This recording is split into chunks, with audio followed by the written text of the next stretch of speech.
મજામાં છો ને? આજે આપણે કોર્ન પાલક બનાવીશું. એકદમ જ ટેસ્ટી એવું આ બનશે શાક, બધાને ભાવે તેવું છે. પાલક પનીર અને દાળ પાલકને તો તમે ઘણું બનાવ્યું હશે. આ રીતે કોર્ન પાલક બનાવજો. પાલક નહીં ખાતા હોય ને તો તે પણ આ રીતે બનાવશો ને તો તે ખૂબ જ ખાશે અને તમારા બીજી વાર પણ એની ડિમાન્ડ થશે. ચાલો આપણે બનાવવાનું શરૂ કરીએ. એક બંચ પાલક લીધી છે, તેને ધોઈ લીધી છે, 200 ગ્રામ છે. મેં ગેસ પર પાણી મૂકી દીધું છે. તેમાં આપણે 1 ચમચી મીઠું અને ચપટી ખાંડ લઈશું. ખાંડથી આપણે પાલકનો કલર એકદમ લીલો રહેશે. એને આપણે 15 સેકન્ડ જ રવા દેવાની છે.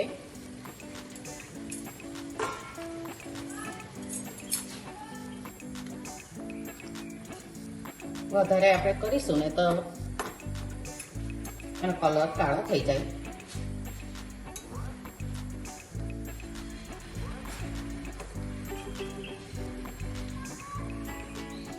પાલકને ઠંડા બરફવાળા પાણીમાં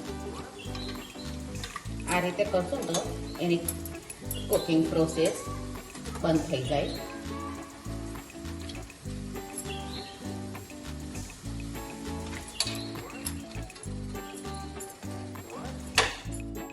પાલકને એક મિક્સર જારમાં આપણે ફાઇન પેસ્ટ બનાવી લેવાની છે.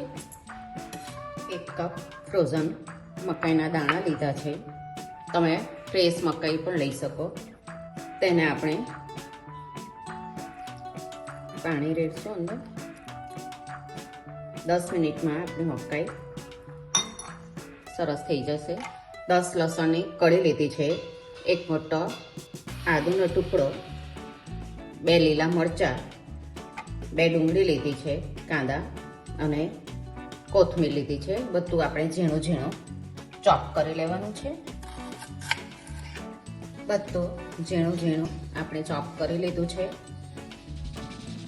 2 ચમચી તેલ,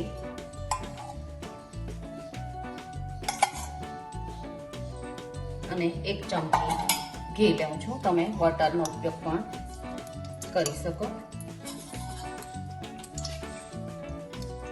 એમાં જીરું, કાપેલું લસણ,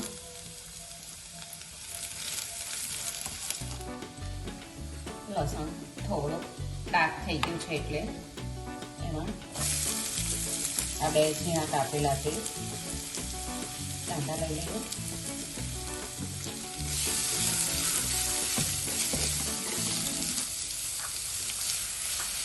આપણી કાંદા પણ સરસ ચમડાઈ ગયા છે.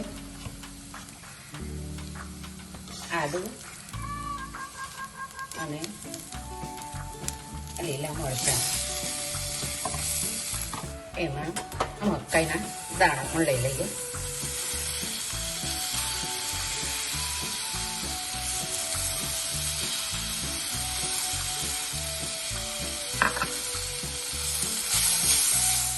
એમાં મકાઈના દાણા પણ લઈ લઈએ.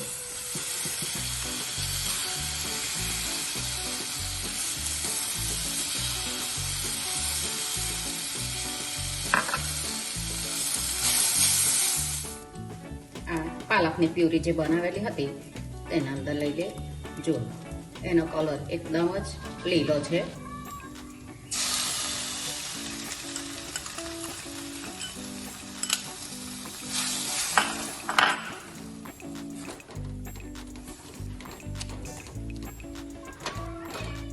બે ચમચી જેટલું પાણી અંદર લઈ લઈએ. કસૂરી મેથી 1 મોટી ચમચી, ધાણા જીરું પાવડર 1 મોટી ચમચી, નાની ચમચી હળદર અને એકદમ નાની ચમચી મીઠું લીધું છે. પાલકમાં મીઠું હોય છે અને આપણે બાફી ત્યારે પણ જરાક નાખ્યું હતું. 1 નાની ચમચી લાલ મરચું પાવડર, 1 નાની ચમચી ગરમ મસાલો બધું અંદર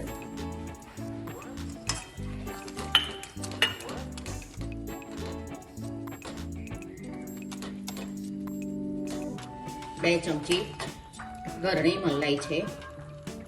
તમે ક્રીમ પણ લઈ શકો.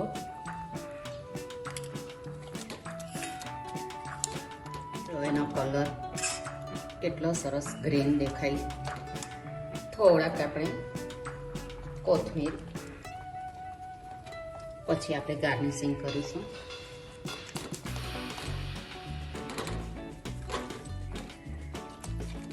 શાક આપણું બની ગયું છે.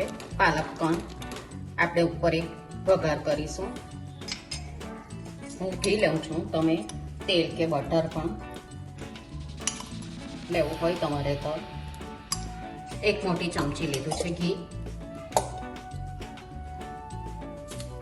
એમાં આ રીતે 3 લસણની કળીને ઊભી કાપી લીધી છે અને આ એક મરચું છે.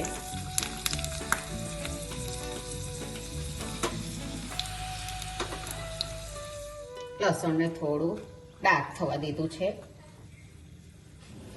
એમાં 1 નાની ચમચી લાલ મરચું લઈ લઈએ. કોર્ન પાલકને ઉપર કોથમીરના પાન,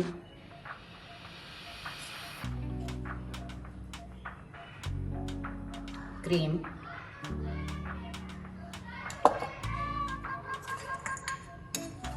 અને